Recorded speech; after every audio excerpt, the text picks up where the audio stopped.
오늘은 음식물 가운데 육식에 대한 이야기를 좀 하겠습니다. 하나님께서 처음 이 세상을 창조하실 때 우리 인간을 위하여 지정하신 음식이 있습니다. 그것은 창세기 1장 29절에 보면 우리에게 씨 맺는 채소와 씨 가진 열매 맺는 모든 나무를 주노니, 또 우리 인간이 범죄했을 때 추가된 것은 창세기 3장 18절에 밭의 채소는 너희 식물이 되리라 했습니다. 그래서 인간이 처음 하나님께서 인간에게 주신 음식은, 우리의 가장 이상적인 음식은 곡식과 과일과 견과와 채소입니다. 이렇게 먹을 때 인간이 비록 범죄했지만 거의 천년을 살았습니다. 사람들이 자꾸 이 성경을 신화라고 이야기하는 이유가 무엇인가 하면, 사람이 어떻게 천년을 사느냐 이렇게 생각하기 때문에 성경을 자꾸 신화라고 생각합니다. 그것은 여러분이 지금 관점에서 생각하기 때문에 그렇습니다. 그렇죠? 그러나 이제 노아 홍수 이후에 하나님께서 사람들에게 육식을 허락했습니다. 왜냐하면 홍수로 모든 세상이 다 물에 잠겨서 이제는 먹을 것이 없게 되었습니다. 그러니까 방주에 탄 이제 짐승들도 방주에 다 탔잖아요. 뭐 정한 짐승은 7상, 부정한 짐승은 2상씩. 그래서 정한 짐승을 먹도록 한 거죠. 그래서 그때부터 육식이 허락되었는데, 육식을 하고 난 이후부터 변화된 것이 인간의 수명이 팍팍 줄어듭니다. 여러분 성경을 자세히 보십시오. 성경이 굉장히 놀라운 것을 보여주고 있습니다. 노아는 950살까지 살았습니다. 그러나 노아의 아들 또 셈, 함, 야벳, 셈은 한 500년 살았는지, 다음에 또 그 아들은 또 300년, 200년, 100년 쭉 떨어집니다. 그래서 오늘날 지금 우리가 70이 강건하면 80이 됐습니다. 그러니까 이것만 보더라도 음식이 우리의 건강에 미치는 영향이 얼마나 중요한지 알 수 있겠죠. 다음에 이제 이스라엘 백성들이 이제 출애굽했을 때, 우리가 지금 출애굽기 배우잖아요. 이스라엘 백성이 400년 동안 애굽에서 종살이하고 난 다음에 하나님께서 이스라엘 백성들을 애굽에서 이제 구원하셨죠. 그리고 이스라엘 백성, 하나님의 한 나라를 만드셨습니다. 그럴 때 하나님께서 이 출애굽한 이스라엘 백성에게 계획한 것은요, 그들의 식생활부터 바꾸는 것이었습니다. 원래 하나님의 계획은 완전히 다시금 채식만 하도록 하는 백성을 만들기를 원했습니다. 그것이 어디서 나오느냐? 우리가 읽었던 것처럼 출애굽기 16장에 보면 이제 이스라엘 백성들이 애굽에서 가지고 놓은 양식이 다 떨어졌을 때 하나님께서 하늘에서 양식을 내려주셨는데 그 양식이 만나였습니다. 그러니까 하나님께서는 이스라엘 백성들에게 이 만나를 주심으로 이스라엘 백성들에게 가장 이상적인 음식을 제시한 것입니다. 이것에 대해서 이렇게 기록하고 있습니다. 음식물에 관한 권면에 보면, 하나님께서 이스라엘 자손들을 애굽에서 인도해 내실 때 그들을 순결하고 행복하고 건강한 백성으로 가나안 땅에 안주시키는 것이 당신의 목적이셨다. 그분은 그들에게 과감히 육식을 제거하셨다. 만일 그들이 그분의 제안에 순복하여 식욕을 기꺼이 부인했더라면 허약과 질병이 그들에게는 없었을 것이다. 그들의 후손들은 체력과 지력을 소유했을 것이다. 그들은 의무와 진리에 대한 명석한 식별력과 예민한 분별력과 건전한 판단력을 소유하였을 것이다. 이게 원래 하나님의 계획이었습니다. 그러니까 하나님의 계획은 이스라엘 백성들로 하여금 탁월한 민족, 탁월한 백성이 되게 하는 것이 목적이었고, 그 중에 하나가 우리의 음식의 개혁이었습니다. 그런데 출애굽한 이스라엘 백성들이 끊임없이 불평했죠. 우리가 애굽에 있을 때 그 고기 까마 곁에서 그 고기 먹던 때가 더 좋았다, 생선 먹을 때가 좋았다. 그래서 하나님께서는요, 백성들이 원하면요, 그게 이상적이 아니라 할지라도요, 들어주십니다. 그래서 육식을 허락하신 것입니다. 이럴 때 육식을 허락하셨다 할지라도 하나님께서는 이스라엘 백성의 건강을 위해서 특별히 금한 것이 있습니다. 육식 가운데도 정한 짐승과 부정한 짐승을 구별해서 정한 짐승만 먹고 부정한 짐승은 먹지 말라. 또 물고기도 정한 물고기가 있고 부정한 물고기가 있다. 그래서 정한 짐승과 물고기는 그나마 차선이지만 그나마 우리 몸에 덜 해가 가도록 이렇게 한 것입니다. 그러나 그 결과 많은 사람들에게는 그 정한 음식이라 할지라도 육식이라 할지라도 육식을 하고 난 이후부터 수명이 단축되었고 질병과 사망이 왔다는 것입니다.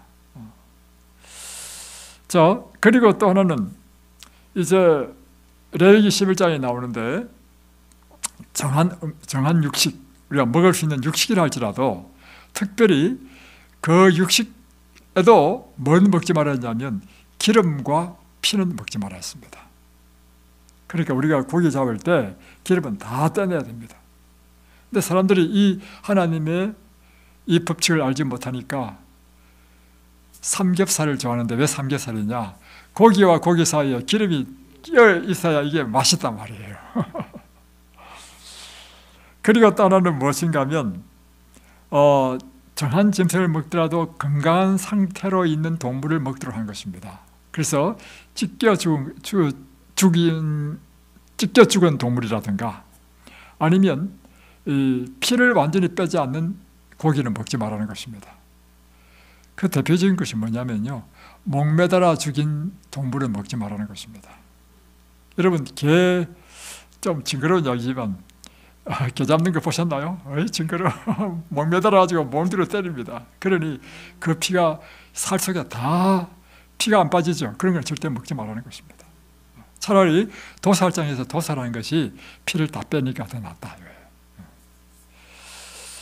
자, 우리가 육식을 버려야 되는 이유는 무엇인가? 그것은 하나님께서 우리에게 주신 이상적인 음식이 이제 곡식과 과일과 채소잖아요. 그 공통점이 있습니다.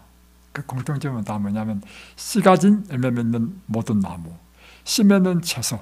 무엇이 앞에 들어있어요? 씨가 있죠. 씨는 곧 뭡니까? 생명입니다. 그러니까 하나님께서 우리에게 먹도록 한 것은 생명을 먹도록 한 것입니다. 그래서 음식을 먹는다는 것은 뭐냐면 하나님께서 당신의 말씀으로 이 세상에 창조하실 때 모든 식물 속에 생명을 넣어주셨단 말이에요. 그 생명을 먹음으로 우리가 이 건강하고 활력 있도록 하는 것이 하나님의 목적인 것입니다. 그래서 우리가 그래서 왜 현미를 먹고 백미를 먹지 말아야 되는가? 통곡식을 먹어야 되는가? 이 곡식도 그 생명이 어디 있습니까? 씨눈에 있어요. 씨눈 뺏겨져 버리면요, 그 생명 없습니다. 그래서 현미는 땅에 뿌리면 싹이 나지만 백미는 땅에 뿌리면 싹이 안 납니다. 그래서 여러분, 백미를 먹지 말라는 것입니다. 현미를 먹어야 된다는 것입니다. 그러나 우리가 육식을 하게 되면 어떤 문제가 생기냐면 간접적으로 생명을 먹는다는 것입니다. 먼저 이제 부정한 짐승 빼고, 부정한 짐승은 막 짐승을 잡아 먹으니까 빼버리고, 정한 짐승들의 특징이 전부 다 초식동물입니다. 소, 양 전부 다 그렇죠. 그러니까 그들이 먼저 생명을 먹었잖아요. 생명을 먹은 그 고기를 먹는 것은 간접적으로 생명을 취하는 것이기 때문에 좋지 않다는 것입니다. 두 번째 우리가 육식을 피해야 되는 이유는 뭐냐면 가장 절대적인데 동물의 질병이 너무 많아졌다는 것입니다.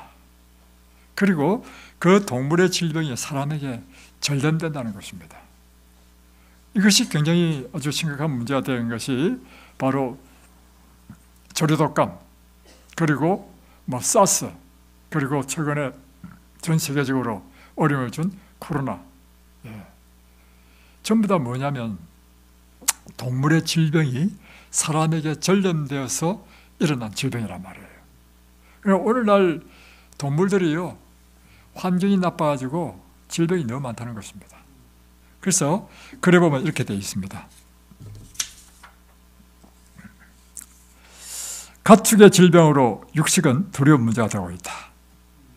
여호와의 저주가 땅과 사람과 짐승과 바다의 고기에게 있다. 그리고 거의 전 세계적으로 범죄가 행하여짐에 따라 범죄가 넓고 깊어지는 것처럼 저주도 그렇게 될 것이다. 고기를 사용함으로 질병이 전염된다.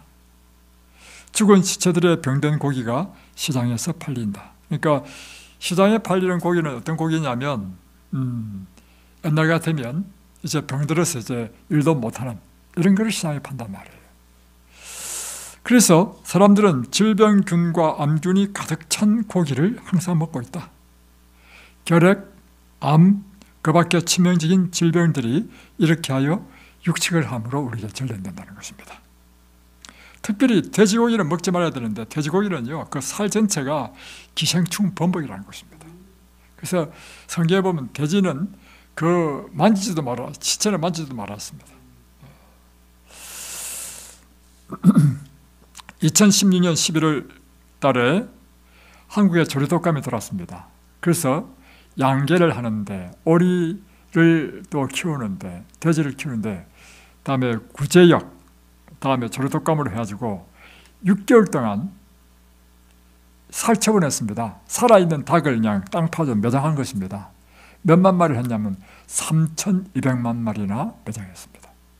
아니 근데 그 중에는요, 조류독감 안 걸린 것도 막 파묻어요. 예를 들면 이곳에서 이제 에란 지역에서 조류독감이 생겼잖아요. 그러면 반경 몇 킬로 해가지고요, 선을 쫙 긋습니다.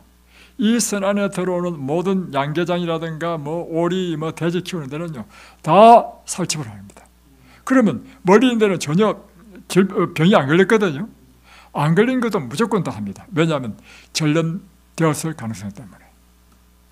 왜 이렇게 아까운 이렇게 수직근 키운 걸 이렇게 살집어놔죠? 그것은 동물의 질병이 사람에게 전염되기 때문에 그렇게 하는 것입니다. 그러니까 우리가 지금 육식을 하지 말아야 되는 것은 마지막 때 동물들이요, 질병이 너무 많다는 것입니다. 예를 들면 이와 같은 것이죠.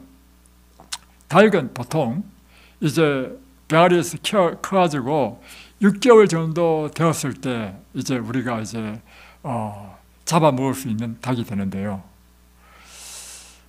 미국에서는요, 6개월 동안 키우지 않습니다. 몇 개월 키워서 했냐면 3개월 딱 반인 3개월 딱 키워가지고 바로 가공 처리해버립니다. 그러니까 이렇게 하기 위해서는 뭘 줘야 되죠? 성장 호르몬, 항생제 이렇게 막 주는 거예요. 빨리 키웠어. 그러니까 여러분, 사람들이 제일 좋아하는 것이 치킨이잖아요. 근데 요즘 우리 아이들 보면 초등학생이 가슴이 막 나오잖아요.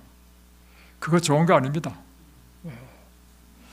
그런데 한국에는 며칠 만에 하느냐면요, 한국에는 3개월도 안 키워 40일 만에 그것을 가공 처리해가지고 낸다는 것입니다. 그래서 이제 어떤 분이 물어봤대요. 왜 40일이냐? 미국에는 그래도 3개월을 키우는데 하니까 40일이 지나가면 닭이 병이 든대.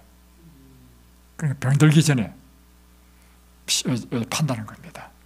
그럼 여러분, 40일 지나서 병이 들기 때문에 40일 만에 가공하는 그 닭고기가 우리 몸에 좋겠습니까? 나쁘겠습니까? 그렇죠? 다 그러면 물고기는 어떤가? 물고기는요, 더 심각합니다. 지금 강과 바다가 다 오염됐죠. 그래서 물고기는 우리 몸에 더 안 좋다는 것입니다. 근데 사람들이 생각에는 육식은 우리 건강에 안 좋고 생선은 우리 건강에 그래도 덜 해롭다, 이렇게 해서 단백질을 보충해야 된다 해가지고 물고기를 많이 먹습니다. 그러나 중금속 중독은요, 더 많다는 것입니다. 특별히 물고기가 크면 클수록 중금속이 더 많다는 것입니다. 물고기 속에. 그리고 사람들이 이렇게 생각합니다. 야채 요즘 뭐 다 농약 치고 살충제 치고 이렇게 하는데 아이고 그거 어떻게 먹냐 이렇게 하는데요. 그거요 물로 씻으면 거의 대부분 제거되고, 특별히 소금물로 이걸 세척하게 되면 99%의 농약 성분이 빠진다는 것입니다. 근데 고기에 있는 이런 살충제라든가, 왜냐하면 먹습니다. 왜냐하면 치니까 그 풀을 뜯어 먹으니까 고기 속에 있는 살충제라든가 아니면 여러 가지 중금속, 생선 속에 있는 살충제와 중금속은요 씻어낼 방법이 없습니다. 살 속에 있기 때문에 물로 씻어도 없어지지도 않고 방법이 없어요. 그러니까 여러분이 살충제를 두려워한다면 뭘 안 먹어야 되느냐면 육식과 생선을 안 먹어야 됩니다. 오히려 야채는요, 지난번에 이준원 박사님이 말씀하셨더구만. 사과이죠, 사과. 사과할 때 농약 얼마나 많이 칩니까? 사실 과수는요, 농약 안 치면 요즘 안 됩니다. 뭐든지. 포도, 복숭아, 사과, 배 할 것 없이. 그런데 이제 이야기를 그렇게 치더라도요, 비에 씻겨 나가고 하고, 다음에 먹을 때 그분 이야기하거든요. 청바지에 씩씩 닦아가지고 먹으면 거의 대부분이 없어진다는 것입니다. 그러니까 이 야채 속에 있는 살충제는 오히려 우리 몸에 들어온 그 빈도가 낮고, 뭐가 더 많으냐면 이 육식이 더 많다는 것입니다. 자, 또 하나는 우리가 깨끗한 물고기에서 잡은 물고기는 좋다잖아요. 그거요, 물고기는요 헤엄쳐서 다니기 때문에요 더러운 곳에서 온갖 옷을 먹고 하다가 저 높은 데 산 위에 가가지고 깨끗한 물고기가 있으면요 그게 7수에 따라서 좋은 물고기 아닙니다. 이게 제 말이 아니고요 책에 적힌 걸 제가 말씀드립니다. 그러니까 물이 깨끗한 곳에서 물고기 잡으면 이것은 건강하다. 천만의 말씀입니다. 자, 또 하나는 육식을 하게 될 경우에 우리가 도덕력이 떨어진다는 것입니다. 왜냐하면 살생이죠, 한마디로. 그래서 우리의 도덕성에 상처를 준다는 것입니다. 그래서 지금은 사실은 육식을 끊을 때입니다. 과감하게 육식을 끊을 때입니다. 그럼에도 불구하고 이것이 옳다 할지라도 지나치게 사람에게 강권하지 말라 이렇게 되어 있고요. 이 개혁을 사람들에게 스스로 깨달아서 하도록 하지 억지로 본인이 하기 싫은데 강권하는 것은 하나님 뜻이 아니다. 그러니까 여러분이 이런 곳에 와가지고 교육을 받아야 돼.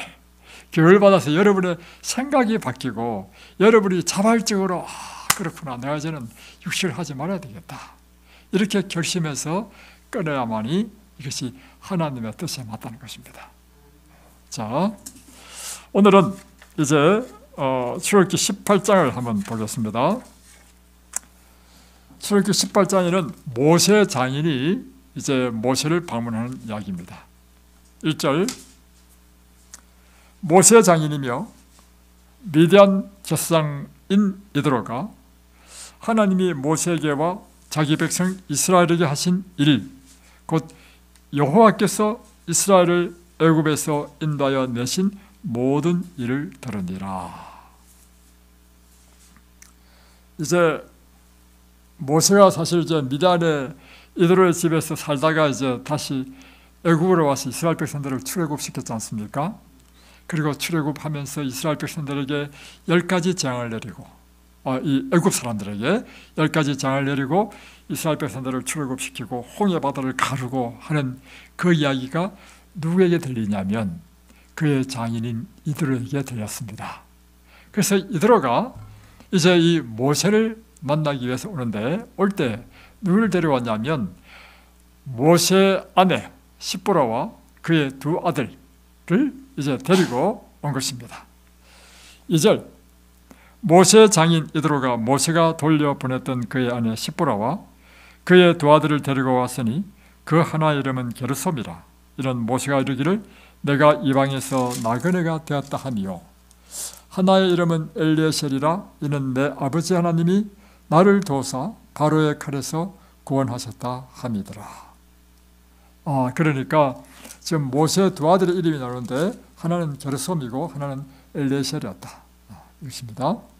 5절 모세 장인 이드로가 모세 아들들과 그의 아내와 더불어 광야에 들어와 모세에게 이르니 드디어 이제 모세를 만났습니다. 곧 모세가 하나님의 산에 진친 곳이라. 그러니까 호렙산에서 만났다는 것입니다. 그가 모세에게 말을 전하되 내 장인 나 이드로가 내 아내와 그와 함께한 그의 두 아들과 더불어 내게 왔노라. 그러니까 이제 7절에 모세가 나가서 그의 장인을 맞아 절하고 그에게 입맞추고 그들이 서로 문안하고 함께 장막에 들어갔다 하는 것입니다.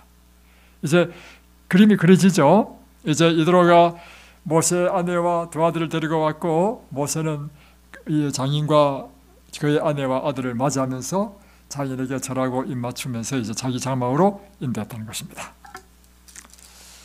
자, 8절 모세가 여호와께서 이스라엘을 위하여 바로와 애굽 사람에게 행하신 모든 일과 길에서 그들이 당한 모든 고난과 여호와께서 그들을 구원하신 일을 다 그 장인에게 말하며 그러니까 만났으니까 이제 그동안 있었던 일들을 이야기할 거 아닙니까? 그러니까 모세가 당연히 무슨 이야기를 했겠습니까? 하나님께서 어떻게 이스라엘 백성들을 구원하셨는지 첫 번째 장, 두 번째 장 이런 이야기를 쭉 하면서 이제 이스라엘 백성들이 출애굽했고 다음에 이제 홍해 바다를 가르고 이런 이야기를 쭉 한 것입니다. 그러니까 얼마나 재밌었겠습니까? 그리고 그 이야기를 들었을 때 이드로가 어떤 마음이 들었겠습니까? 와, 하나님은 정말 위대하신 분이시다. 하나님은 전능하신 분이시다. 홍해 바다를 갈랐다. 그리고 쓴물을 달게 만들었다. 반석을 열어서 물을 내셨다. 그러니까 이 말을 듣고 이드로가 하는 이야기가 9절에 보십시오. 이드로가 여호와께서 이스라엘에게 큰 은혜를 베푸사 애굽 사람의 손에서 구원하심을 기뻐하여 이드로가 이르되 여호와를 찬송하리로다. 내 이를 애굽 사람의 손에서와 바로의 손에서 건져내시고 백성을 애굽 사람의 손 아래서 건지셨도다. 이제 내가 알았도다. 여호와는 모든 신보다 크심으로 이스라엘에게 교만하게 행하는 그들을 이기셨도다 하고, 그러면서 내가 이제 알겠다. 여호와는 모든 신들 중에 최고의 신이다. 이렇게 고백하는 것입니다. 다음에 그러면서 12절에 모세 장인 이드로가 번제물과 희생제물들을 하나님께 가져오매 아론과 이스라엘 모든 장로가 와서 모세 장인과 함께 하나님 앞에서 떡을 먹으니라. 이제 왔으니까 하나님께 예배드리고 다음에 당연히 함께 식사를 하는 그런 모습을 보여주고 있습니다. 자, 그 다음 날 이제 그 다음 날이 됐습니다. 13절 이튿날 모세가 백성을 재판하느라고 앉아있고 백성은 아침부터 저녁까지 모세 곁에 서 있는지라. 이제 이튿날 되니까 모세가 이제 일을 하는데 이 하는 일이 뭐냐면 200만에 되는 그 백성들이 사니까 백성들의 삶 속에서 끊임없이 무슨 사건이 터지겠죠. 사건이 터지면 시시비비를 가려야 되겠죠. 그래서 인류 역사상 인간이 존재하는 한 무엇이냐면 재판하는 일이 있었습니다. 그리고 왕이 하는 최고의 일은 뭐냐면 재판관의 일을 하는 것입니다. 지금 우리나라도 지금 사법부가 있는 것이 뭐냐면 재판하는 거 아닙니까? 그죠? 그리고 형사 재판이 있고 민사 재판이 있고 상사 재판이 있고 여러 재판이 있잖아요. 그러니까 사람 사이에 살면서 일어나는, 예를 들면 우리 집에 감나무를 키웠는데 이 감나무가 옆집에 넘어갔다. 그런데 옆 사람이 그 감을 따먹어. 그러니까 감나무 심은 사람이 왜 내 감 따먹느냐 이렇게 하니까 옆집 사람이 내 땅으로 넘어가서 게 내 거다 이렇게 되는 거 아니에요. 그러니까 서로 주장하다 보면 서로 싸우게 되죠. 이럴 때 뭘 해야 됩니까? 이럴 때 재판을 해야 돼. 이런 일들이 200만이나 되는 이스라엘 백성들이 사는 가운데 얼마나 많았겠습니까? 그러니까 그런 일이 있을 때마다 누구한테 와야 돼요? 최고의 재판관이 최고의 지도자인 모세 아니겠습니까? 와가지고 모세한테 사정이 이만저만 했는데 이 사람이 내 감을 따먹는다. 그러니까 아니 그 내 감입니다. 이렇게 이제 싸우게 된단 말이에요. 그러니까 이제 모세가 딱 듣고는 이제 판결을 딱 내린단 말이에요. 자, 이 이야기입니다. 근데 이것이 200만이 되니까 얼마나 일이 많겠어요. 그러니까 아침부터 저녁까지 재판하는 일을 하는 것입니다. 그러니까 그 모습을 이들어가 딱 지켜보니까 어이구, 모세가 너무너무 힘들어 보이는 것입니다. 그리고 가만히 보니까 이거 하루 이틀도 아니고 날마다 이렇게 하면 어떻게 되겠습니까? 모세가 제명대로 살겠습니까? 제명대로 못 살아요. 그러니까 이들어가 가만히 생각해보니까 이러다가는 내 딸이 과부하 되겠다, 이런 생각이 드는 것입니다. 그래서 이들어가 이제 모세한테 하는 것입니다. 내가 지켜보니까 내가 하는 일, 자, 한번 보겠습니다. 14절, 모세 장인이 모세가 백성에게 행하는 모든 일을 보고 이제 말합니다. 내가 이 백성에게 행하는 이 일이 어찌 됨이냐? 어찌하여 내가 홀로 앉아있고 백성은 아침부터 저녁까지 내 곁에 서 있느냐? 이렇게 물었어요. 그러니까 모세가 대답하기를 15절, 모세가 그의 장인에게 대답하되 백성이 하나님께 물으려고 내게로 옵니다. 그들이 일이 있으면 내게로 오나니 내가 그 양쪽을 재판하여 하나님의 율례와 법도를 알게 하나이다. 제가 재판해서 하나님의 법과 율례를 가르칩니다. 시시비비를 가려서 이렇게 하니까 그 말 듣고 이들어가 하는 말이 뭐냐면 이렇게 합니다. 17절, 모세 장인이 그에게 이르되 내가 하는 것이 옳지 못하니라. 모세에게 너 지금 잘못하고 있어, 이거예요. 모세가 뭘 잘못했나요? 아니, 백성들이 문제가 생겨서 와가지고 재판해달라 하니까 당연히 재판해야 되는 것이고, 이 재판을 통해서 하나님의 윤리와 법도 무엇이 옳은 것인지를 가르치고 있는 것인데 이것이 뭐가 잘못됐나요? 자, 그 이유를 다음에 설명합니다. 잘 들어보세요. 18절, 너와 또 너와 함께한 이 백성이 필경 기르기 시하리니 이 일이 내게 너무 중함이라 내가 혼자 할 수 없으리라. 다시 보라면 왜 너 혼자 그 모든 무거운 짐을 다 지느냐 이 말이에요. 무엇이 잘못됐느냐? 자, 잘 들어보십시오. 무엇이 잘못됐느냐? 그것은요, 왜 너 혼자 이 무거운 짐을 다 혼자 짊어지느냐? 이건 잘못된 것이다. 그러면서 이제 제안합니다. 19절, 이제 내 말을 들으라. 내가 너에게 방침을 가르치리니 하나님이 너와 함께 계실지로다. 너는 하나님 앞에서 그 백성을 위하여 그 사건들을 하나님께 가져오며 그들에게 율례와 법도를 가르쳐서 마땅히 갈 길과 할 일을 그들에게 보이고, 너는 또 온 백성 가운데서 능력 있는 사람들 곧 하나님을 두려워하며 진실하며 불의한 이익을 미워하는 자들을 살펴서 백성 위에 세워 천부장과 백부장과 50부장과 10부장을 삼아. 그러니까 내가 해야 될 일이 있는데 혼자서 그 짐을 다 지지 말고 백성 가운데 제덕이 겸비하고 그리고 사사로이 이익을 취하지 않을 사람, 그런 사람을, 능력 있는 사람을 택해서 천부장이라는 말 뜻은 뭐냐면 그 밑에 1000명을 거느리는 관리라는 뜻이죠. 천부장, 또 그 밑에는 백부장, 백부장 밑에는 50부장, 50부장 밑에는 10부장을 두어가지고 일이 작고 가벼운 일은 10부장, 50부장, 100부장, 1000부장이 일의 정도에 따라서 다 처리하도록 하고, 정말 네가 처리해야 될 그런 중대한 것만 네가 처리하라는 거예요. 그러면 한 사람이 하는 일보다 지금 200만이니까 천부장이 몇 명이 되겠습니까? 2000명이야. 한 사람이 할 일을 2000명의 천부장이 나눠서 하고, 다음에 천부장 밑에 50부장이죠. 50부장은 몇 명이었습니까? 20명이야. 그러면 2만 명의 50부장이 있어.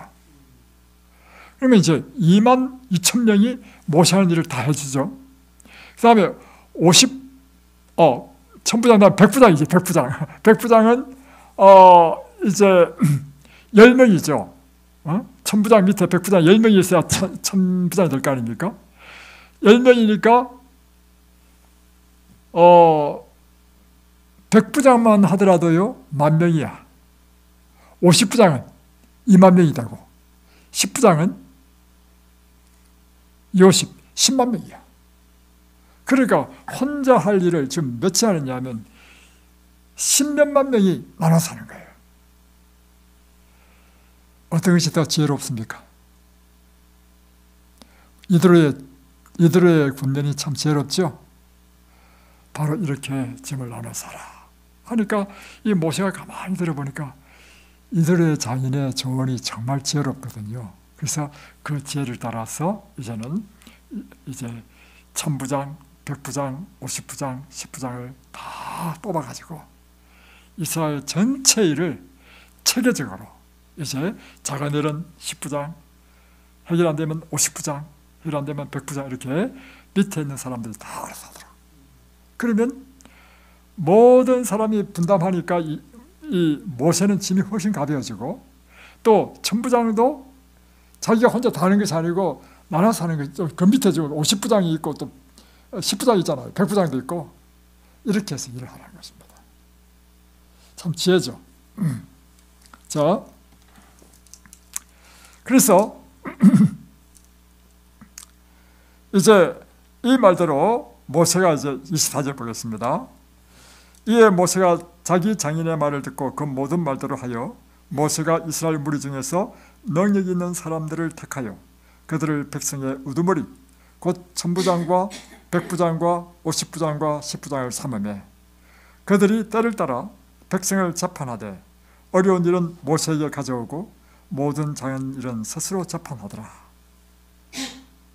그리고 나서는 이제 장인이 이제 자기 땅으로 미디안으로 돌아갔다. 이게 끝입니다. 자, 오늘 이 출애굽기 18장은 우리에게 어떤 영적인 귀한 진리를 가르쳐주고 있는가 하는 것입니다. 저는 두 가지를 한번 생각해 봤습니다. 첫 번째는 무엇인가 하면 출애굽기 18장 8절에 나오는 말씀입니다.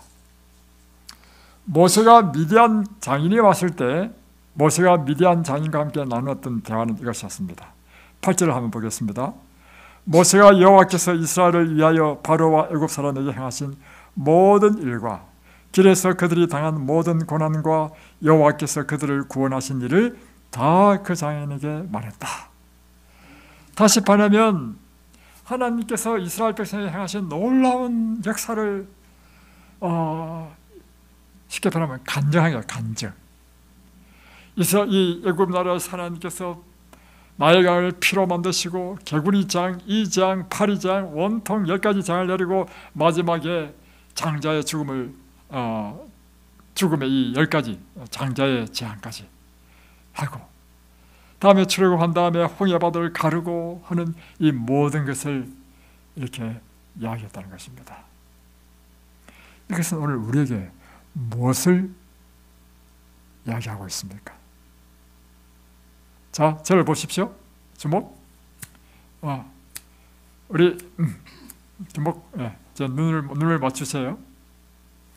이야기는 오늘 우리에게 무엇을 가르치고 있는가? 하나님께서 그대의 생에 행하신 놀라운 일들을 혼자 간직하지 말고 다른 사람들에게 선전하라는 것입니다. 하나님께서 내 인생에 행하신 놀라운 기적, 은혜, 내가 받은 은혜를 혼자 간직해서는 안 돼. 반드시 다른 사람에게 이것을 선포하라. 이것이 하나님께 영광을 돌리는 일이 되는 것입니다. 그래서 예수님의 생애를 보면요, 12년 먼저 그라사 광인이 이제 무덤에서 나와가지고 막 이렇게 미친 짓을 했다가 예수님께서 그라사 광인의 그 귀신을 쫓아냈단 말이에요. 쫓아내니까 이 광인이 귀신이 나오니까 사람이 차분해졌어. 그리고 예수님께서 배를 타고 가려고 하니까 예수님, 이제는 저도 예수님을 따라다니겠습니다. 이렇게 했어요. 그러니까 예수님께서 두 광인, 이제 귀신 들렸다 나은 사람에게 말합니다. 나를 따라오지 마라. 대신 네가 할 일이 있는데 내 집에 가서 하나님께서 내게 어떤 놀라운 일을 행하는지 내 집안 사람들에게 이야기하라. 이것이 예수님께서 하신 말씀입니다. 그러니까 예수님께서는 지금 이 광인에게 귀신 들렸다 나은 사람에게 사명을 주셨어요. 그 사명은 뭐냐면 하나님께서 내 생애 가운데 행하신 놀라운 일들을 다른 사람에게 이야기하라는 것입니다. 그래서 그 다음 성경절을 보면 마가복음 5장에 나오거든요. 보면 이 광인이 자기 집에 가서 예수님께서 행하신 놀라운 일을 이야기하고, 그뿐만 아니라 데가볼리 지방 온 지역을 돌아다니면서 이 두 사람이요 돌아다니면서 예수님께서 행하신 놀라운 기적을 선포하는 일을 했습니다. 그러니까 예수님께서 이 두 광인에게 명령하신 거 보면 하나님께서는 오늘 우리에게 무엇을 원하신다고요? 하나님께서 여러분에게 베푸신 은혜, 하나님께서 여러분에게 베푸신 그 놀라운 그런 감사한 일들, 이런 것들을요 혼자 간직하지 말라는 것입니다. 그럼 이것이 사라져버려요. 이것을 하나님께 마땅히 감사를 표현하라는 것입니다. 다음에 이제 또 보면 이렇게 됩니다. 이제 12년 혈루병 걸린 여인이요, 이제 그가 다른 데서는 고칠 수가 없어가지고 오직 그에게 유일한 희망은 예수님을 만나는 것이었습니다. 예수님을 만나면 자기 병이 고쳐질 줄 알았습니다. 그래서 갔는데 사람들이 너무 많아. 예수님께 가까이 갈 수도 없어. 그러니까 그 마음속에 다시금 마음속으로 소원을 아립니다. 내가 예수님의 옷자락만 붙잡을 수만 있다면 내가 남을 잊겠다 하니까 예수님께서 이 여인의 마음을 알고, 예수님은요 여러분이 마음에 품는 것도 다 아십니다. 그러니까 일부러 이 여인이 자기 옷자락을 잡을 수 있도록 그 옆에 딱 가셨어요. 그러니까 이 여인에게는 절호의 기회가 왔죠. 그래서 그의 이번 기회를 놓치면 다시 또 기회가 올 수도 없어. 그러니까 모든 믿음을 총동원해서 예수님의 옷자락을 탁 붙잡았단 말이에요. 탁 붙잡는 순간 전기가 찌릿하면서요 그의 온몸에 전기가 통하면서 그의 혈류근이 마르고 치유되어 버렸습니다. 그 순간 이 여인은 그걸 깨달았어. 얼마나 감사하겠습니까? 그런데 이 여인이 부끄러워서 감히 말도 못하고 그냥 조용히 이제 빠져나가려고 했어요. 그럴 때 예수님께서는요 갑자기 딱 멈추더니만 이 여인을 향해서 딱 고개를 돌렸습니다. 여인을 보면서 하는 이야기가, 누가 내 손에 옷을 떼었느냐 하는 것입니다. 그러니까 이 여인의 가슴이 철렁했죠. 자기가 손에 옷 뗐잖아요. 그런데 그것도 모르고 베드로는 한 이야기가 뭐냐면, 사람들이 지금 많아가지고 예수님께서 이리 치고 저리 치니까 예수님 손에 옷 뗀 사람이 한두 사람입니까? 이렇게 하는 거예요. 아니다. 내 능력이 내게서 빠져나갔다. 그래서 기억하십시오. 뭘 기억해야 되냐면 예수님의 몸된 사람 많습니다. 그래 그 사람 다 예수님의 능력이 그대로 나가지는 않았습니다.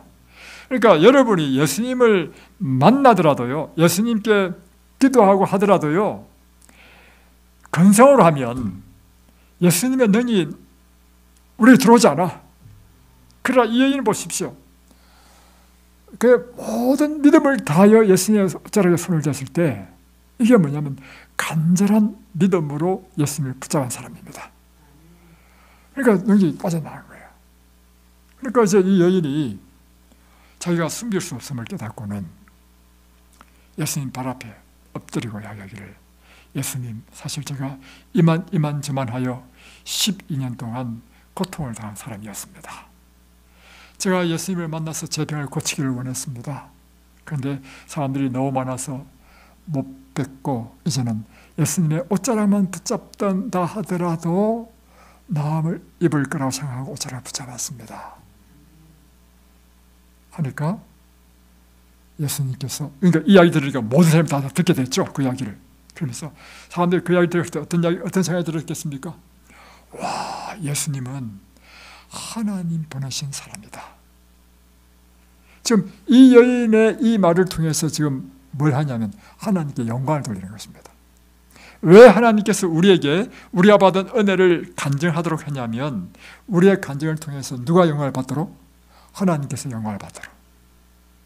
그리고 간증하는 그 자신에게도 그냥 숨기고 갔으면 사라졌을 텐데 그걸 간증함으로 인해서 예수님과 관계를 맺고 그 마음속에 더욱더 예수님을 사랑하게 되고 감사가 더 넘치게 된 것입니다. 그래서 이것에 대해서 이렇게 표현하고 있습니다. 치료봉사 100페이지는 이렇게 기록하고 있습니다. 가버나움의 여인이 믿음으로 주님의 옷자를 만져 고침을 받은 후에 예수님께서는 그 여인이 받은 축복을 고백하기를 원하셨다. 복음이 제공해주는 선물은 몰래 간직하거나 은밀히 즐겨서는 안 된다. 그러니까 여러분이 말씀을 보고 막 감동을 받고 깨달으면요, 그냥 몰래 즐기면 안 되고 막 이야기를 해야 돼. 나 오늘 이 말씀에 이렇게 감동을 받았다고 이렇게. 안 되면 다른 친구들한테 막 문자 보내고 이렇게 해야 된단 말이에요, 여러분. 하나님의 성실하심을 우리가 고언하는 것은 그리스도를 세상에 나타내기 위하여 하늘이 택한 수단이다.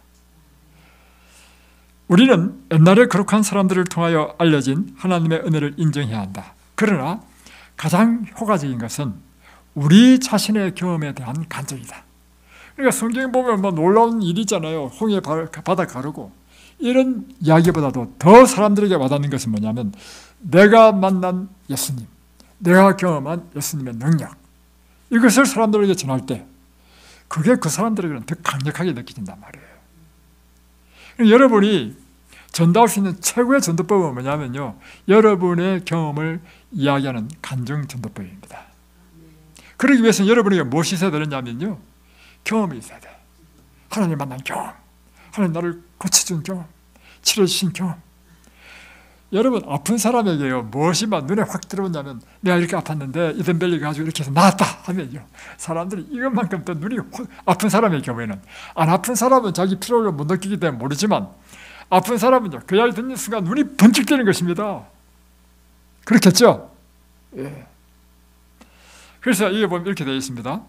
각 사람은 다른 모든 사람들과 구별된 생활을 하고 있으며 본질적으로 다른 사람들의 경험과 상이한 경험을 하고 있다. 그렇죠. 우리 각자는 다 다른 경험하고 있잖아요. 하나님께서는 우리 자신의 개성으로 특징 지어진 찬송을 하나님께 드리기를 원하신다. 그러니까 여러분, 우리 자신의 각자의 개성이잖아요. 우리 자신의 삶이 다르고 내가 경험한 경험이 다르고 내가 경험한 것을 간증하시기를 하나님께서는 기뻐하신다는 것입니다. 하나님의 모든 선물을 우리의 기억 속에 생생하게 간직하는 것이 우리 자신에게 유익이 된다. 그와 같은 일을 통하여 믿음이 강해져서 더욱 많은 것을 달라고 주장하고 받게 된다.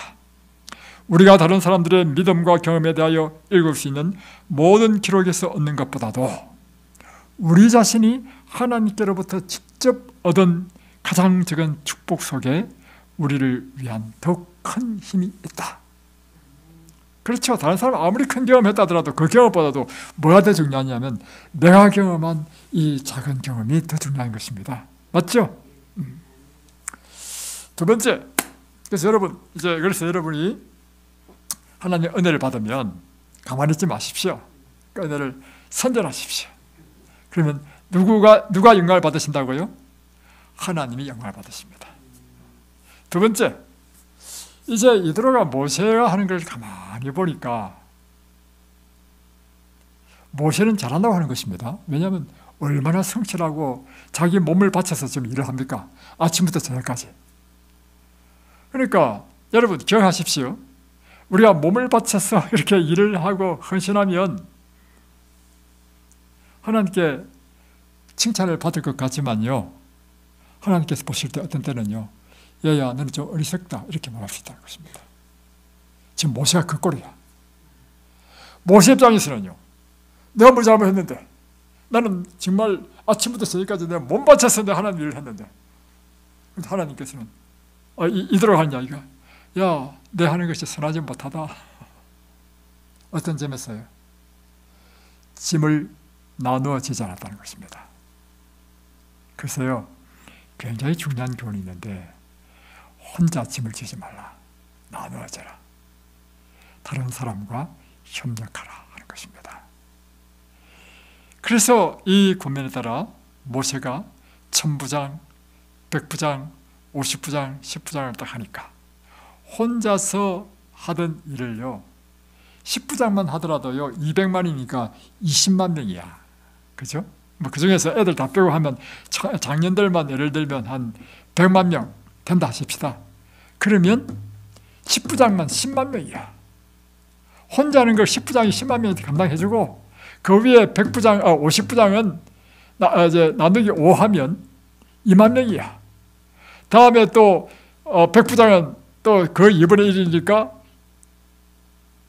10,000명. 10,000명. 1000부장은 1000명. 토탈 얼마야? 13만 6천 명. 와. 모세한자 활기를요 13만 6천이 분담에 사니까 얼마나 쉽겠습니까? 그죠? 그래서 성경에 보면 하나님께 이렇게 말씀하셨습니다. 갈라디아서 6장 2절에 보면 너희가 짐을 서로 지라.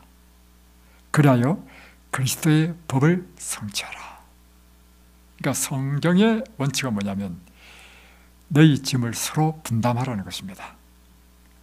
로마서 12장 4절에 보면 우리가 한 몸에 많은 지체를 가졌으나 모든 지체가 같은 직분을 가진 것이 아니니 이와 같이 우리 많은 사람이 그리스도 안에서 한 몸이 되어 서로 지체가 되었느니라. 이게 무슨 뜻이냐면 이런 뜻입니다. 우리 몸은 보세요. 우리 몸은 지체가 많죠. 팔이 있고 손이 있고 머리가 있고 머릿속에도 눈, 귀, 코, 입 다 있죠. 그러다 뭐 또 가슴도 있고 다리도 있고 발도 있고 또 이 안에 또 내장도 있어. 내장, 간, 설계, 위 뭐 다 있어. 이 한 사람이 사는데요 지금 모든 지체가 뭐하고 있어요? 협력하고 함께 짐을 나눠주고 있습니다. 그죠? 그처럼 여기 말하는 말씀이 뭐냐면 우리 역시 마찬가지로 그리스도 하나에서 한 몸이 되어서 하나님의 일을 하라는 것입니다. 그래서 여러분 하나님의 일도 협력해야 되고요. 이 세상 일도 협력해야 됩니다. 협력하면 어떤 일이 나냐면 시너지 효과가 납니다. 시너지 효과라는 게 뭐냐면 말 한 마리가 나를 보세요. 말 한 마리가 끄는 힘이 1마력이라면 1마력. 그래서 이제 우리 트랙터는 55마력이거든요. 말 55마리가 끄는 힘을 갖고 있는 거야. 그 조그만 기기가. 그런데 이 말이요 2톤을 끈답니다. 2톤 무게로는 엄청나게 큰 힘이 있죠. 그런데 말 2마리가 끌면 몇 톤을 끌겠습니까? 자, 다시 한 번 더 진호 한번 답해봐봐. 말 한 마리가 2톤을 끌어. 그럼 말 2마리가 함께 협력하면 몇 톤을 끌 수 있을까? 4톤이죠. 그런데 놀랍게도요 2마리가 끄니까 4톤이 아니고요 6톤을 끄네. 6톤을. 이게 뭐냐면 1 플러스 1은 2가 아니고 1 플러스 2는 1은 4가 되고 6이 되고 8이 될 수 있다는 것입니다. 그래서 제가 여기서 이제 2021년도 이런벨리를 이제 조성하면서 공사를 짓는데 많은 사람들을 불렀습니다. 뭐 조경하는 사람, 뭐 건축하는 사람, 시설하는 사람, 뭐 다음에 뭐 포크레인으로 뭐 하는 사람 다 불렀는데요. 놀라운 걸 발견했습니다. 모든 일꾼들마다요 팀을 이뤄서 오더라고. 한 사람으로 온 사람 아무도 없어. 가장 적은 사람이 2사람이야. 그리고 보통 4명, 뭐 6명, 뭐 이렇게 도배하는데도 보니까 8명이 달라붙더구만. 그걸 보고 느낀 게 있습니다. 이 세상은요, 이 협동, 협력의 원리를 이용하고 있다는 것입니다. 어제 우리가 농사를 지었잖아요. 이제 우리 밭에 퇴비를 뿌리는데 제 혼자 이 퇴비를 뿌렸다면요 한 3일, 4일 걸렸을 것입니다. 근데 저와 함께 우리 윤장로님이 퇴비를 뿌렸죠. 하루 만에 다 끝내버렸어. 와. 또 어제는 우리가 또 나무를 심었습니다. 호두나무 심는데 그 혼자 했으면요 내가 볼 때는 하루 종일 걸렸을 거야. 그런데 우리 진호하고 함께 했잖아요. 함께 했는데 불과 시간적으로는 2시간 만에 다 끝내버렸어. 그러니까 삽질을 하더라도 혼자 하는 거하고 2사람이 함께 힘을 합쳐서 하는 거가 다 다르다는 말이에요. 구덩이파고 다음에 그걸 또 드는데 무게가 무거워가지고 혼자 못 들겠더라고. 2사람이 있으니까 쉽게 집어넣었죠. 다음에 바로 세우고 한 사람은 잡고 있으면 제가 방향을 보고 위치를 오른쪽 왼쪽 방향을 맞춘 다음에 흙을 덮고 다음에 물을 또 물 주잖아요. 물을 쫙 주고 협동하라는 것입니다. 여러분, 남녀가 결혼하는 이유도 뭔지 아십니까? 협동하기 위한 것입니다. 모든 사회는 이 협력의 원리에 따라 움직입니다. 군대도 육해공군이 있고요. 다음에 오케스트라도 보세요. 바이올이 아무리 아름답지만 바이올 하나 소리는 그렇게 아름답지 못해. 다양한 악기들이 함께 협력해서 소리를 내는 오케스트라, 이것이 바로 협동의 원리인 것입니다. 그리고 교회 공동체도 마찬가지입니다. 다양한 분야의 협동이 필요하죠. 그리고 이 성경에 보면 바울이 전도할 때 보면 혼자 절대 안 가. 바울과 바나바, 마가, 바울과 실라, 디모데, 이렇게. 이것은 오늘 우리에게 무엇을 의미하나요? 협력하라. 짐을 나누어지라. 전도서 4장 9절에는 이렇게 나와 있습니다. 두 사람이 한 사람보다 나으면 저희가 수고함으로 좋은 상을 얻을 것입니다. 혹시 저희가 넘어지면 하나가 그 동물을 붙들어 일으키니와 홀로 있어 넘어지고 붙들어 일으킬 자가 없는 자에게는 화가 있으리라. 그러니까 이제 예수님께서 이제 집집 방문을 보내실 때도요, 둘씩 보냈습니다. 이것도 예수님께 어떻게 하셨다고요? 협동의 원리를 이용하신 것입니다. 하다 보면 한 사람이 실망하잖아요. 그럴 때 옆에 있는 사람이 그에게 용기를 주고 그를 격려한단 말이에요. 그러니 이 협동이 얼마나 중요한가. 한 사람이 피하겠거니와 한 사람이면 피하겠거니와 두 사람이면 능히 당하나니 삼겹줄은 쉽게 끊어지지 아니하느니라. 한 사람은 피하지만 두 사람이면 능히 당한다. 그러다 또 삼겹줄은 끊어지지 않는다.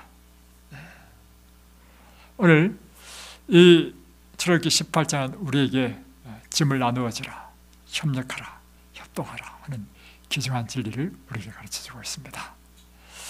오늘도 우리가 이와 같은 하나님의 귀중한 진리에 따라 첫 번째는 우리 삶 가운데 베푸신 하나님의 은혜를 간증하고, 두 번째는 하나님의 우리의 삶 가운데 언제나 다른 사람과 협력하고 분담하고 짐을 나누어짐으로 더 큰 일을 이루는 저희들이 되기를 바랍니다.